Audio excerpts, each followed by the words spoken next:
Norm, you are on mute. So, Frigging Mondays. Sorry, guys. We've been trying for the last 15 minutes to go live. We've had some problems with the cameras. Anyways, this is Norm Farrar, aka the Beard Guy, and welcome to Lunch with Norm. Well, hopefully you're still kicking around. Anyways, this is Lunch with Norm, the Amazon FBA podcast. Welcome. Lunch with Norm. Lunch with Norm. Lunch with Norm.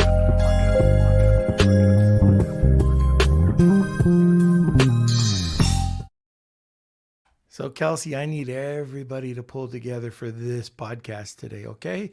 So just hit the button when you're supposed to hit the button. Don't make me hang. Okay, on today's show, we're going to be talking about what makes sense for Amazon business and make it successful. Our guest today is co-founder of ZonGuru. He is an entrepreneur and an Amazon thought leader. He spent 15 years working as a director and strategist for some of the top digital agencies in Johannesburg, London, Los Angeles, before starting his own business. He started his own Amazon journey back in 2014. And our guest today is Jon Tilley. So welcome. I think we're still having some issues. Your mic cut out again. It's on mute, it looks like. So, welcome everyone. Here, I'm going to just take Norm out. So, sorry everyone, we've had some technical difficulties these last couple of days, just today actually. But we're going to do a quick word from our sponsor and be back to you. Here it is. Thank you, Sellerize, for sponsoring this episode of Lunch with Norm. Sellerize is your comprehensive solution for your everyday business needs. Everything you need to grow and scale your Amazon business is just one click away. For more information, contact Dima and his team over at Sellerize.com. And remember, Sellerize is with one R. All right, welcome, Rad and Jessica. And do we have anybody kicking around? I mean, we're only 17 minutes late. Oh, it's all good. We'll jump right into it. So you guys know the drill. Smash those like buttons. Give us those thumbs up. We'll get this episode rolling right away. And thank you, everyone. And I hope you guys enjoy the show. Okay. Well, yeah, fetal position is definitely the answer. Hey, John, how's it going? Yeah, Norm. It's good to see. When you're under pressure, you're pretty chilled still. You don't lose it. It's good. It's good. Oh yeah, you don't feel the insides right now. Anyway, I don't even know if my mic's going to cut out. I have no idea what is happening right now with the complete system. So the camera's not working. This is a substitute camera. The mic is constantly cutting out. I don't know what it is, but maybe there was a Mac update. Who knows? Yeah, I blame it on Kelsey, whatever it is. Oh, by the way, I do have to congratulate Kelsey on something. He gets a congratulations. He and I'm going to post it in the Facebook group, but he won a jiu-jitsu tournament on the weekend. So I thought that was pretty cool. That is pretty cool. That is Thank cool. you. Thank you. Thank you for the little shout out. I appreciate it. What do they call you, Kels? Yeah, my old nickname from my one gym was called Baby Bear. I don't know why, but it's kind of stuck. I know exactly why. That's a good jiu-jitsu hold. I can see it. He's Baby Bear. Okay, so let's get into it. All right. So let's talk about. Well, first of all, let's just get into a little bit more about yourself and ZonGuru. Can you just tell everybody a little bit about that? Yeah, thanks for the intro and good to be on. I know we met a few times, Norm, actually at a few events and online. But yeah, I think at a high level, you covered a little bit of it. The accent is South Africa originally. I grew up there and spent many years in advertising as my main career. Found my way to London and then moved to Los Angeles back in 2006. So this has been home for about 16 years. And I guess along that journey, like many of us, I had what I call FOMO for entrepreneurship, fear of missing out, and always, even though I had a great successful career in advertising, I always wanted to have my own business and kind of grow something, and just hadn't made the switch until I ran to Amazon back in 2013, 14. Launched a few brands on Amazon, did great with those, got out of my day gig. I still run some of those Amazon brands, but through some of my kind of historical work that I'd done in agencies and some software developments projects that we worked on, I saw the opportunity to start Zonguru back in 2016. So now we have 18 tools for Amazon sellers across research, launch and scale, profit analytics, alerts, reviews, etc. So it's kind of like each proper area of the Amazon journey. I think we were one of the first to really say, hey, we want to give you tools at each specific business, a solution at each part of the business life cycle in your Amazon journey. And we're integrated with 10 different Amazon marketplaces globally. And that's us. So, we're based in Los Angeles. We have an office in Australia. And we have one in Europe as well. We're our big dev team, and my partner, Stefan, who's also a big brand seller as well, and CTO. He's based there. Okay, very good. Now, before we get into building successful Amazon businesses, because it's so late into the show, let's talk about the giveaway today. What do we got for Wheel of Kelsey? That's right. Oh, the challenges. Yes. So, sorry. I was like, yeah, we have two challenges. It's, one of the things that we have at Zonguru is we have an incredibly smart and strong training team. They are awesome at training, and they are sellers. And we've got two initiatives there. We built a challenge for product research. So how to find the right product to sell on Amazon, whatever marketplace you want to pick, and how to get the manufacturer. So this challenge will take you through step by step how to actually get there. And it's about a 14-day challenge. And then we have a choice. So you can either do that one, or there's a rapid ranking challenge. So how do you actually analyze your listing in the right way to make sure that you are the best number one optimized listing on page one versus your competitors? We'll show you exactly how to do that. That's a 7-day challenge. So if you're a seller or researcher, we have one challenge you can take. We'll give that to you for free. It's worth $200. And you get a Zonguru t-shirt with that as well. So whoever wins those, just will connect with me, and I'll put you onto those challenges. As long as the Zonguru t-shirt has your face on it, I'm gonna buy one. just yeah. It's got my face and your beard. There we go. Yeah, there we go. All right. So if you want to enter, it's Wheel of Kelsey, hashtag Wheel of Kelsey. Tag 2 people, get 2 entries. Now we can get into it. And again, I have to apologize to everybody. We ran late because of technical issues, but this will be worth it. So let's start talking about the elements of a successful Amazon listing. This changes over the years, but right now, let's talk to the listeners and what are the successful tips to building your Amazon listing out? Yeah, look, we can talk about anything. I think listing is definitely an important part of your Amazon journey, and it's funny because just at a high level, I speak to so many customers who are in that research and launch phase, and they put so much effort into whether it's the education, their branding, all their pieces of their business building up to that launch. And still today, it's funny, you get people on a call and they're like, yeah, I've just got my products live on Amazon, and I haven't really built my listing out properly. I'm still working on that, and I haven't dialed in like PPC strategies, or they haven't basically got a launch strategy. And it's just fascinating that with the amount of emphasis that's put onto making sure that when you launch on Amazon, you get everything absolutely right in those first 2 to 4 weeks. It's just it's dumbfounding. It's during that honeymoon period, right? Yeah, where exactly. You get that extra boost. Yeah, so, and you have to have everything dialed in, and your listing. The main thing of your listing is the whole focus of that is obviously to rank for the right keywords, but most importantly to convert, right, and to show a good conversion rate. Those are the 2 things that you have to do with your listing, and you have to have that absolutely dialed in from day one. So, if you're new to Amazon and you're anxious, everybody's anxious to get their product listing up and going. I mean, the key takeaway from this is if you don't have that primary image, or if something's missing, that's a key element, don't go ahead and launch, because you are in a honeymoon period. And that honeymoon period, we can't define that. We don't know what that is. It could be 2 weeks, it could be 4 weeks, it could be a bit longer. But this is where Amazon gives you that opportunity.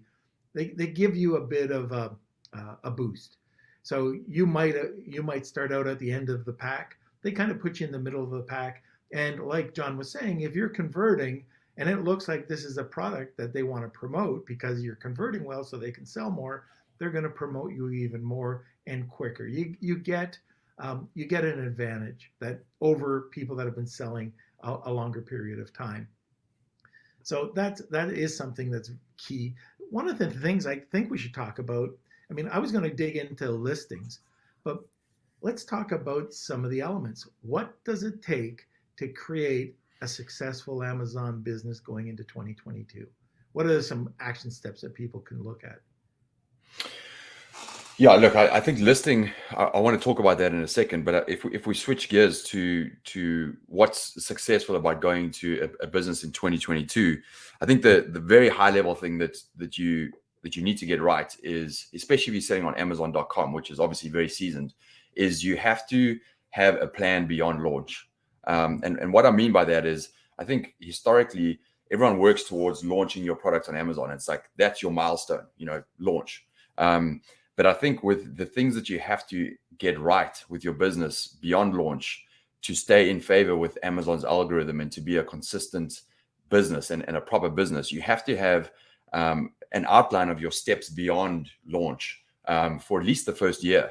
And what does that cover? That means, at the outset, it's getting your listing right images, EBC, when you get EBC, making sure you have EBC, building out the full aspects of EBC, ensuring that you have a plan around your PPC. It is pay to play, so you have to understand like how to build your PPC in the right way.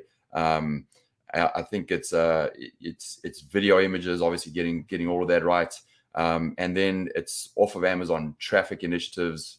It's your Shopify store. Building your customer list beyond Amazon. Scalability of your business, putting in place your standard operating procedures to ensure that you can scale. It's defining what is, if anything, what is your next growth initiative? Is it bringing on more products, or is it growing into different Amazon marketplaces? These are all big steps in the growth of your business.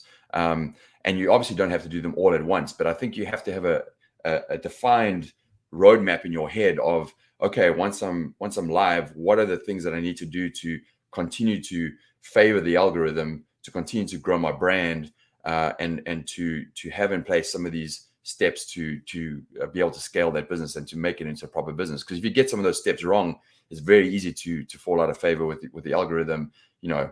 Inventory for one example.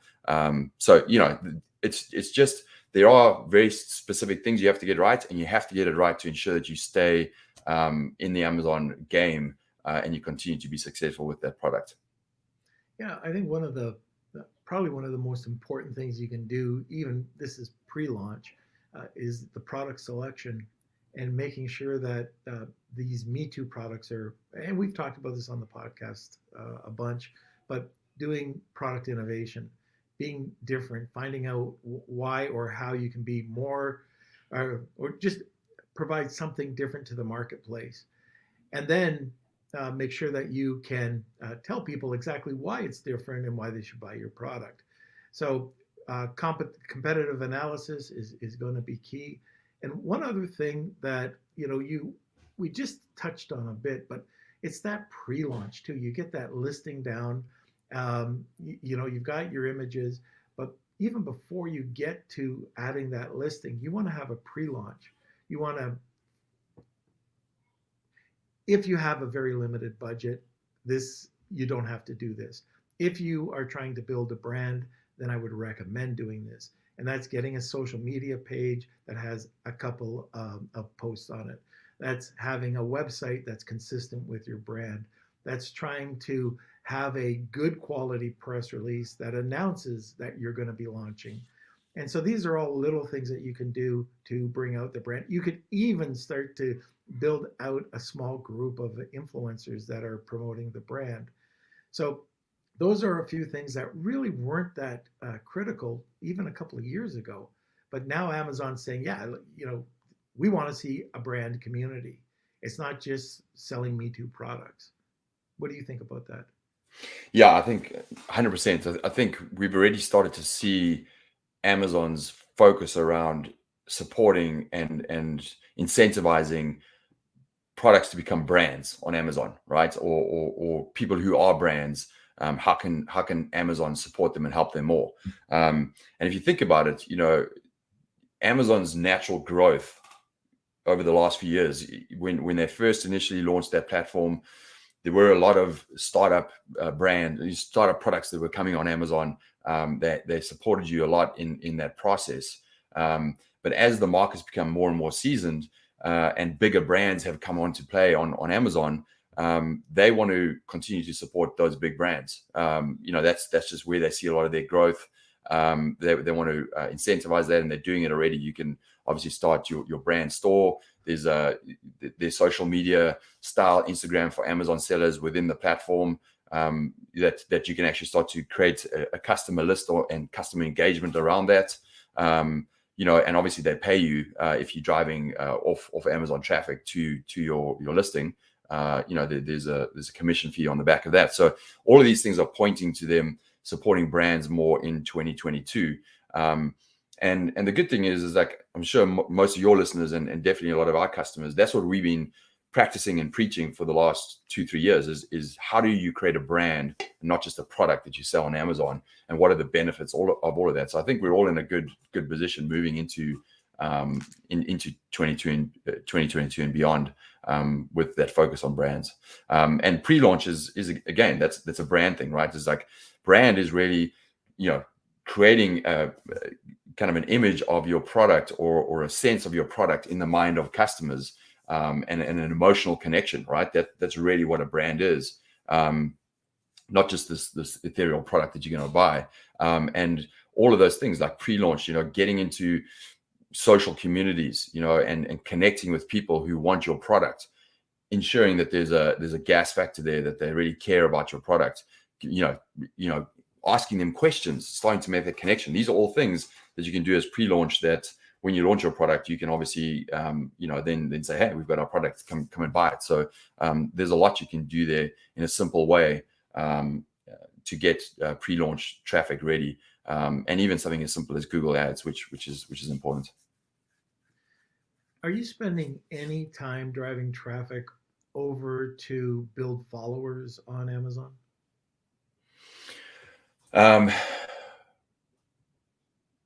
Myself directly with my brands, no, not at this point. I haven't done that specifically. I do have the Instagram style channel app. I'm not driving specific followers there or any initiatives around that. But yes, some of our key sellers are definitely focusing on that. With my specific brands, mine might have been around. There's always areas for improvement, but my brands have been around since 2016. So I do have a leg up on that front. Yeah, I've been spending a lot of time. Our team's been spending a lot of time developing posts. So we want to make sure that the posts are out there, and developing unique style posts. So it's not strictly lifestyle, but one of the areas that we're trying to do, and this comes into what we're talking about today, building that success on Amazon. Now, what we're talking about today too, you can take one of the things that we're going to be talking about and go down that path, or you can just compile them and do it all. But for me, one of the more important things when I'm doing a launch, or if I'm launching a brand, is that I want to make sure that Amazon posts are out there. And because Amazon's putting that focus on that follow button, I'm driving traffic from wherever I can over to the storefront. And I learned this, Kelsey, I don't know who said this, but it was such a great tip and this was just a few weeks ago, we started doing this, is when somebody goes over to our store, we put a big red arrow to follow. And we found that we've been just killing it with new following, like new followers. And then the beauty of that is that you can use that with your customer experience, the customer experience program. And now, hey, I'm launching a red bar of soap, a green bar of soap, and all of your followers are getting these notifications.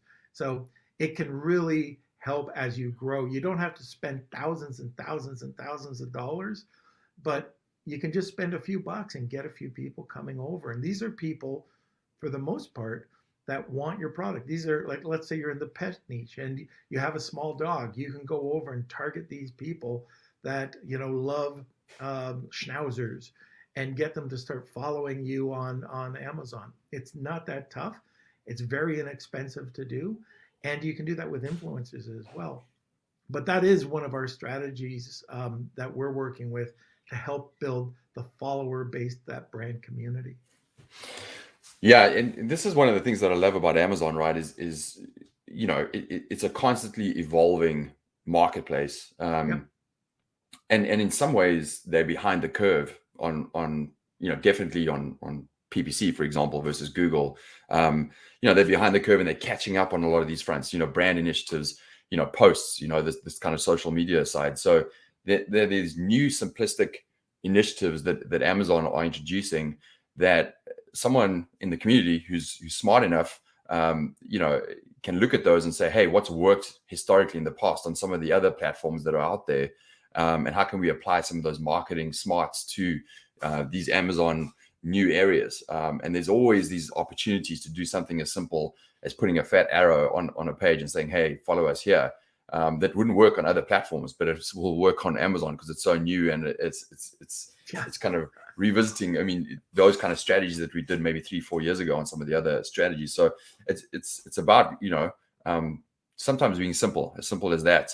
And I think one thing I would encourage any seller right now is that anything that Amazon comes out with, use it.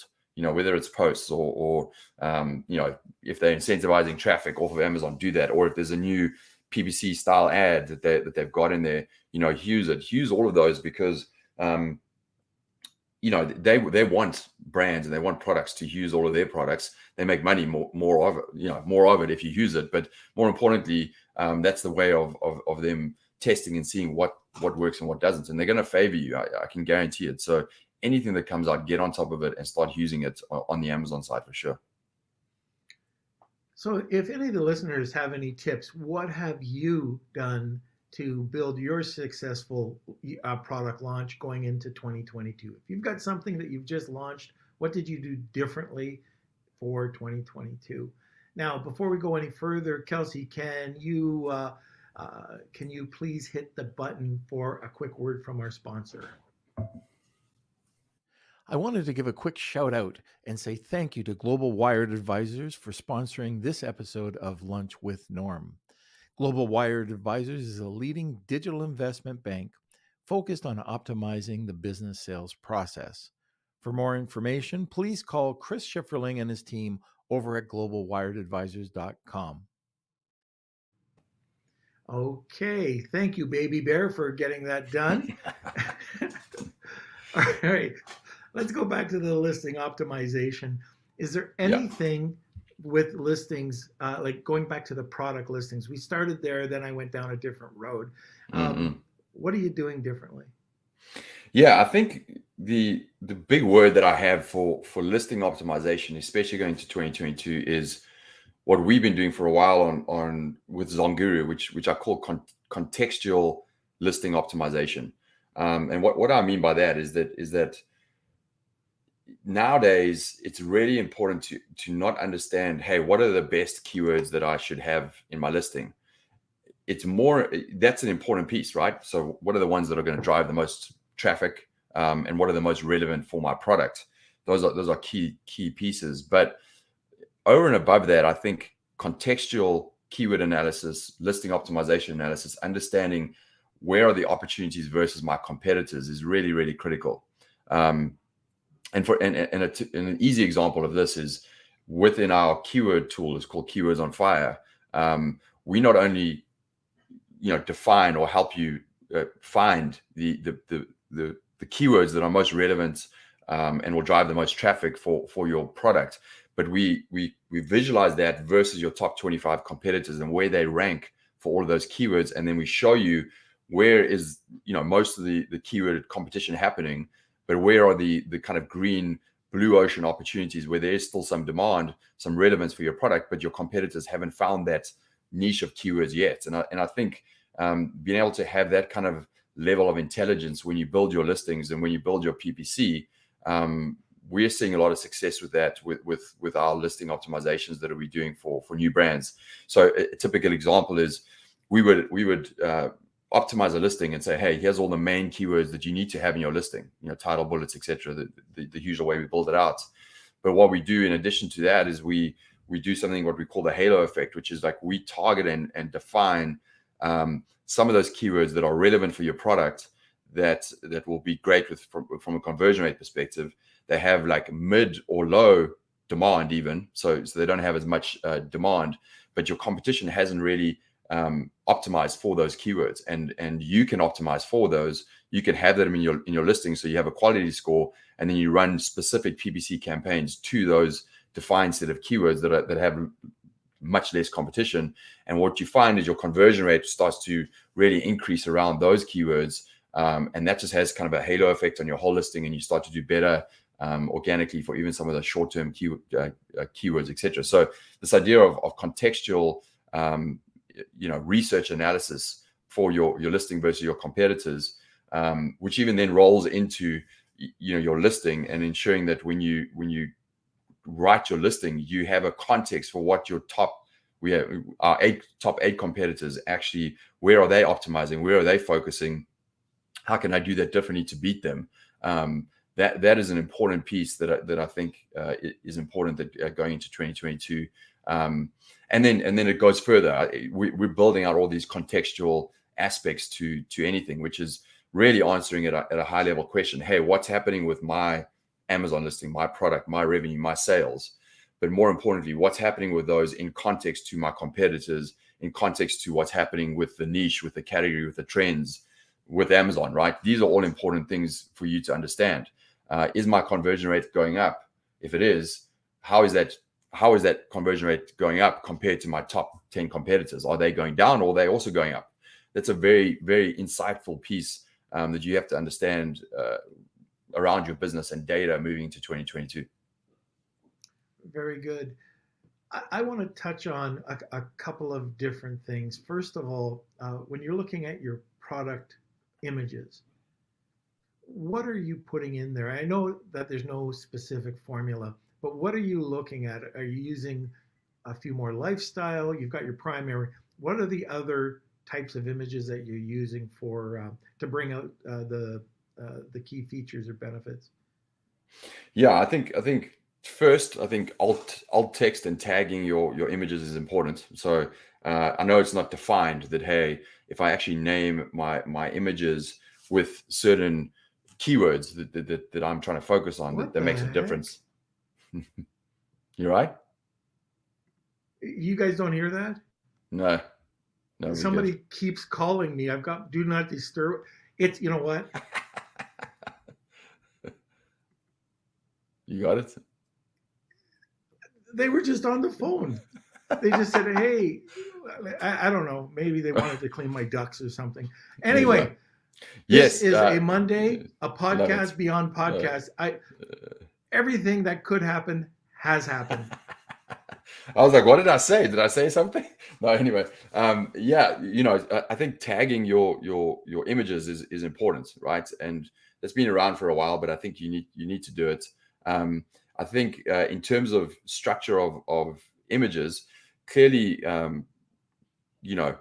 putting some brain power into understanding, again, in context, how can I shape my primary image to stand out from your competitors is obviously critically important. We're obviously boxed as to what we can do, but I think there's still a lot of improvements that can be done around the image quality and the actual shot. And so many people don't spend enough money on their photography, and you can make photography truly beautiful, and especially close-ups. So I think that's really important. Never forget about the actual visual imagery that you put in there. Number one. Number two, I think for position 2, 3, and 4, it's ensuring you've done enough research to understand the true benefits that can move the needle, that make the connection with your customer. And people are like, oh yeah, I can put any benefits kind of over images. But again, I think there's if you do enough research, you can understand what is the actual benefit overlay on those images 2, 3, and 4 that really make the difference. What really moves the needle. And there's 2 tips I would give you on that. One is we have a tool called the love-hate tool, which essentially is a semantic word cloud of what people love and hate about products based on reviews. People use that and get immediate increases in ROI and revenue by putting the right kind of benefits that are common amongst your audience onto those images. It'll stand out. It'll say, hey, this is what you should highlight on your product. So that's step 1. And step 2, and I really do recommend this, is doing some more research around the buyer journey of your customers. And what I mean by that is doing something as simple as doing a Loom video. I don't know if your audience knows what Loom is, but Loom is basically a video screen recording service. It's a Chrome extension. It's really easy to use. But pick out a few of your friends or your buyers who are your target audience, and just get them to record without telling them who your brand is. Give them your category and get them to record their buying process. What are the questions they ask themselves going through that journey to buying a product? Because I guarantee you 85% of the time, there's going to be one insight that you're going to get out of that'll make a huge difference in the buying journey and your conversion. And a typical example would be, I did this with one customer. You can think about pull-up bars and how competitive pull-up bars are, just a normal door pull-up bar that you buy off Amazon. And when someone went through that journey, they were looking to mount that. It wasn't on a door. I'm sorry, it was on a wall. They were looking to mount it on a wall. But none of the options in there were actually giving the dimension between. There were like 4 screws, and they weren't giving the dimension between the screw holes, which is really important to understand how it fitted on the wall. And across all of them, no one was highlighting that in the imagery. No one had the dimensions of those specifics. They made that change, put it in there, and their conversion rate went through the roof, right? So These are kind of insights that you can get on the buyer journey, that in your images, you can answer those questions and your conversion rate will absolutely go through. So at a high level, it's obviously product imagery. Yes, lifestyle is important, but most important is benefit overlay, and then defining your dimensions in your images, and anything else that you get from the buyer journey that is super insightful that your customers need answers on in the imagery to convert. That makes a huge difference. Okay, so I'm curious. I talk to a lot of sellers, agencies about this. Your title. Short, long, medium, and I've got a second question to this, but sure. How are you formatting your titles right now? The answer is professional and short to medium. And the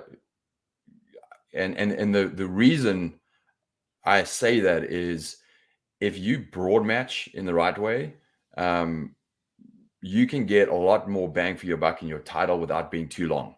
You don't have to repeat. If you understand what are your, and we do this in our listing optimization tool, but you can pick out your main words, and you can, exact match with a few of them, phrase match and broad match. But if you do it in the right way, you can get so many more matches for so many more of your high level, most important, relevant keywords without overstuffing your title, and it still looks professional. You have a brand in there. That's what we're having the most success with.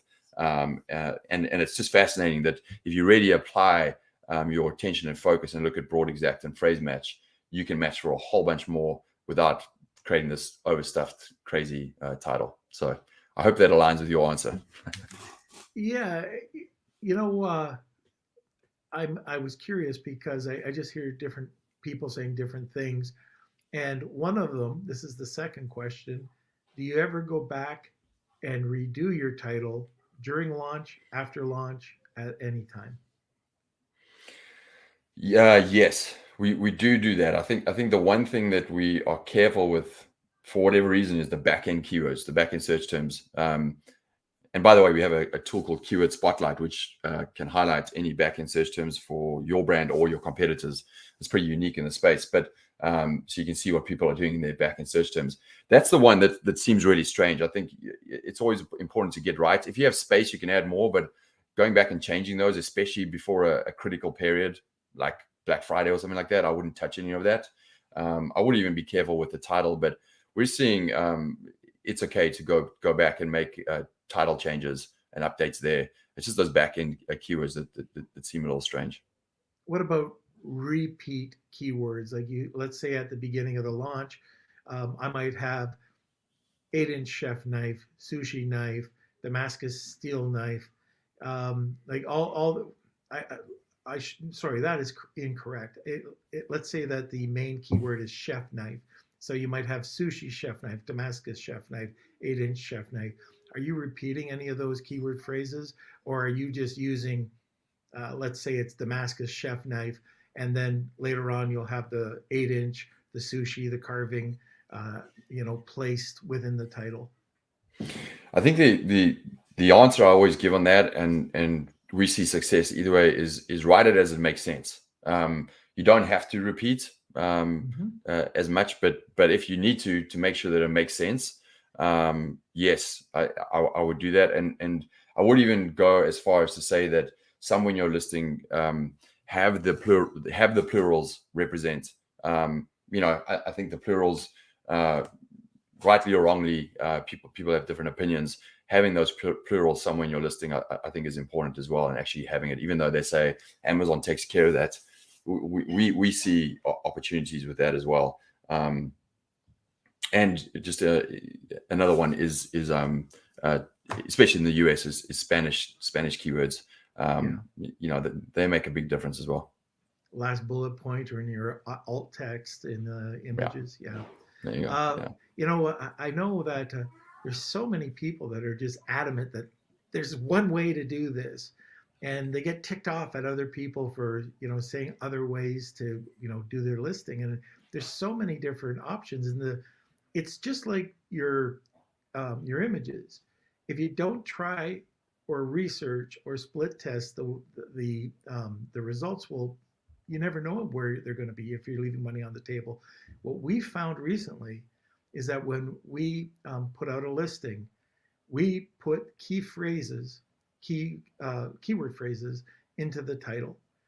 We do what you just said. We add plurals, and we do kind of what we did back in 2016, where it was, longer in the beginning, and then we come back after the launch and we make it more engageable. But during this time period, what that allows us to do is get the indexing that we needed. So anyways, that's the reason for it. And there's so many ways to eat up and get extra, like you were talking about with the Spanish, in Canada, French. But there's ways of doing it without eating up that really valuable space, but still get indexed.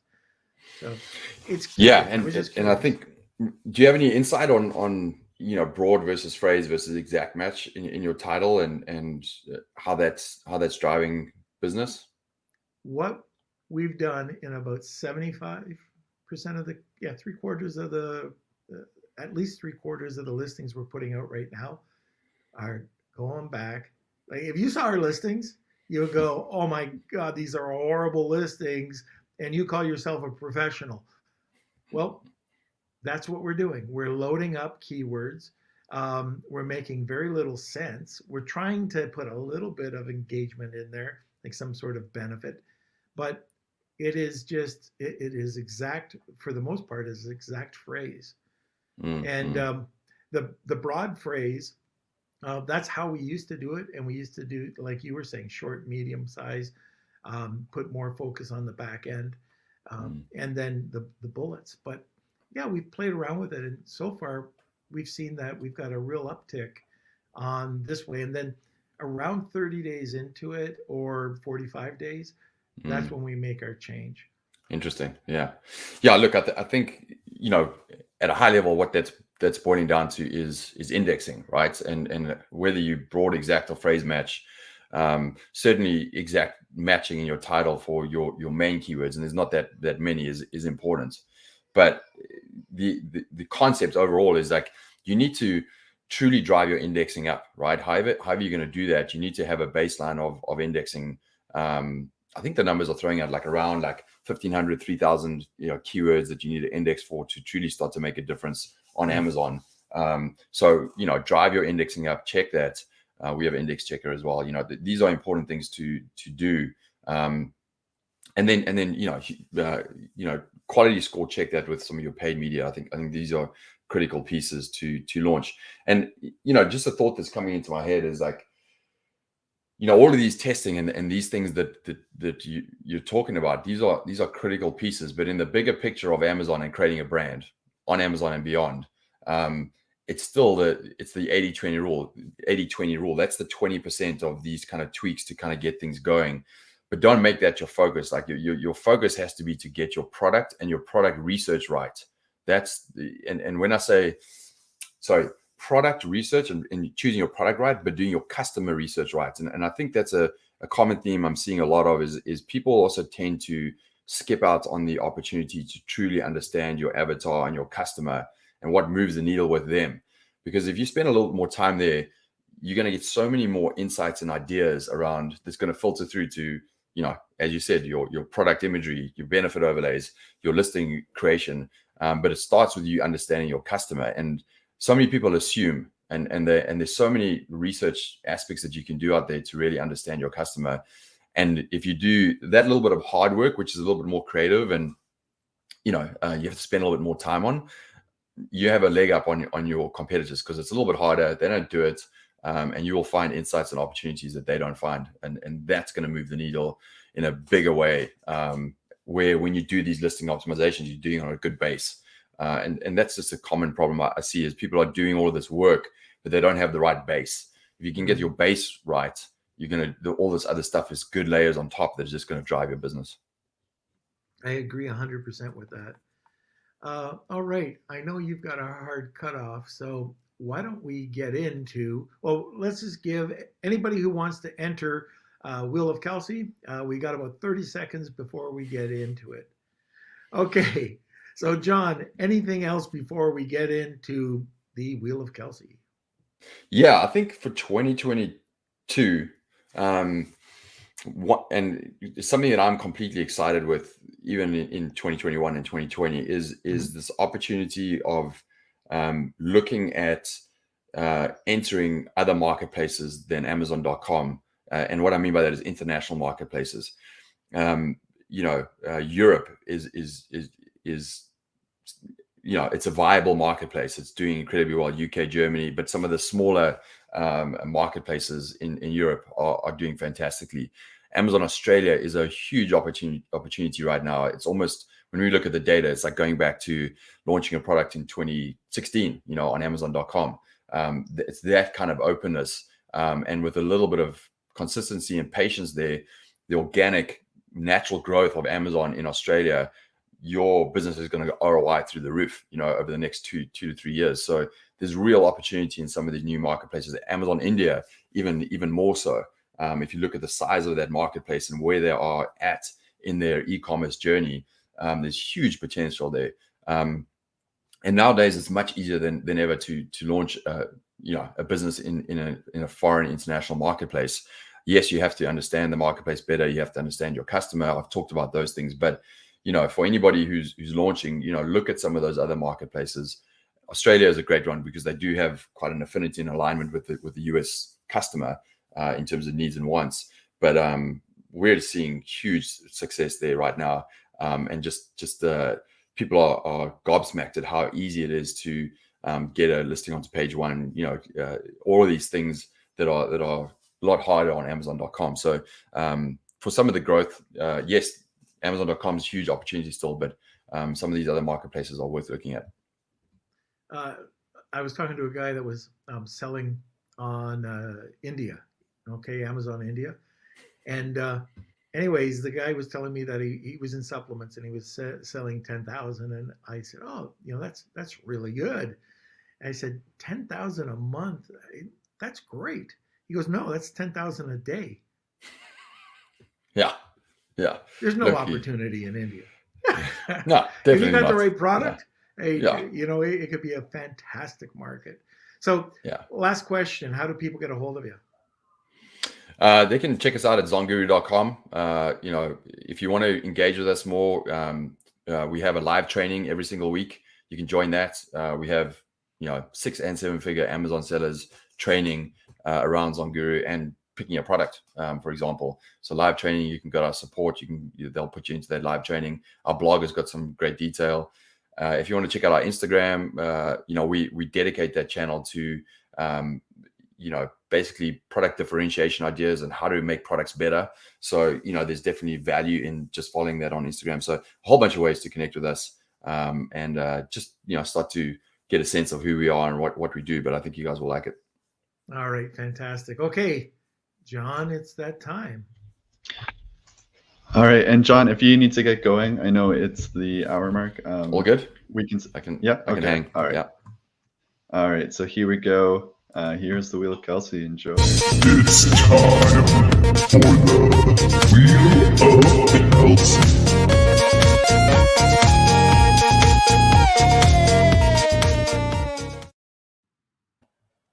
Okay. All right.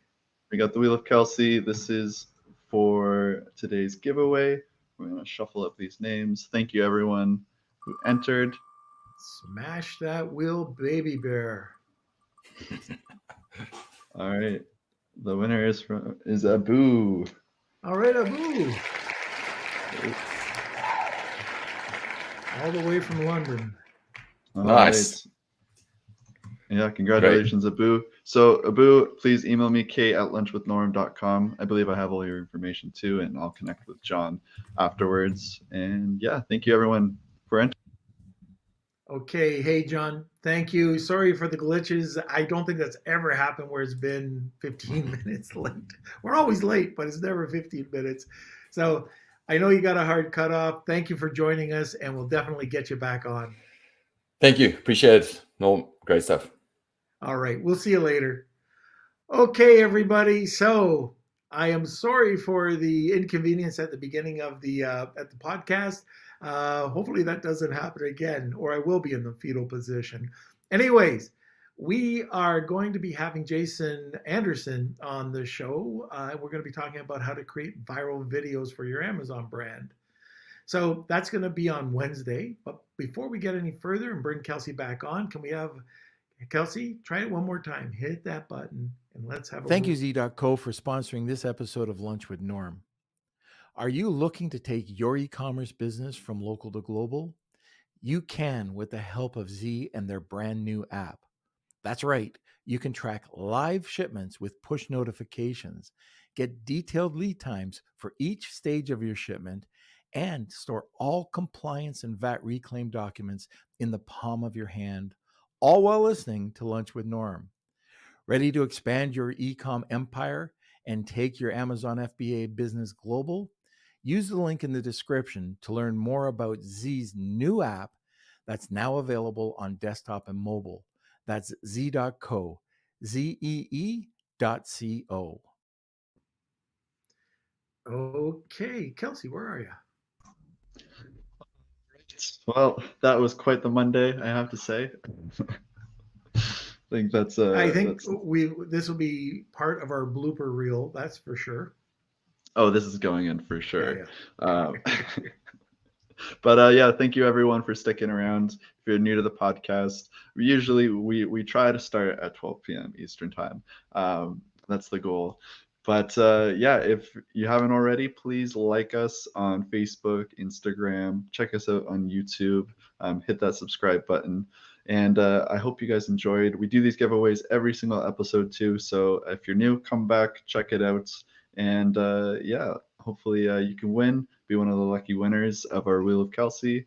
And don't forget to join our Facebook group. We've got lots going on there. I think it's been great hanging out with everyone in the Beard Nation. So that's Lunch with Norm, Amazon, FBA, and eCommerce Collective. That's different than the Facebook page, which is just Lunch with Norm podcast. But yeah, hope your Monday is going better than our Monday. And yeah, I think that's about it on my side.